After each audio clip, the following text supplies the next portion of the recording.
غصہ ایک بہت بری چیز ہے، بڑی خراب چیز ہے، بڑی غلط چیز ہے، کیونکہ غصے میں آپ کے عقل ٹھکانے نہیں رہتی اور آپ اپنی زبان سے پتہ نہیں کیا کیا کچھ کہہ جاتے ہیں۔ اسی طرح ایک کمپنی میں ایک صاحب تھے، انہیں بہت غصہ آ گیا اور انہوں نے جا کے اپنے باس سے پتہ نہیں کیا کچھ بول دیا۔ ان کا باس بڑا ٹھنڈا مزاج آدمی تھا، اس نے چپ کر کے سنتا رہا، کیونکہ اسے تھا کہ اب میں اپنا بدلہ تو لوں گا لیکن اپنے طریقے سے لوں گا، سنتا رہا۔ جب اس نے ختم کی تقریر، اب وہ بندہ تھوڑا ٹھنڈا ہوا، غصہ اس نے نکال لیا، تو اس کے باس نے جاتے جاتے اسے ایک جملہ کہا۔ اس نے کہا جو میں آپ سے شیئر کرنے لگا ہوں، آپ ان خوش نصیب لوگوں میں سے ہیں جن سے میں جملہ شیئر کر رہا ہوں۔ باس نے کہا کہ بیٹا I don't think you understand the ramifications of your words۔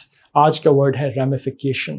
ramification noun ہے، ramification کا مطلب ہوتا ہے نتائج، consequences، ایسے نتائج خاص طور پہ جن کو انسان شاید فوراً سمجھ نہ سکتا ہو۔ چیزوں کے نتائج ہوتے ہیں نا، ramifications ہوتی ہیں، ہو سکتا ہے جو شاید امیڈیٹلی نظر نہیں آ رہی ہوتی۔ تو ورڈ ہے ramification۔ ramification is a noun۔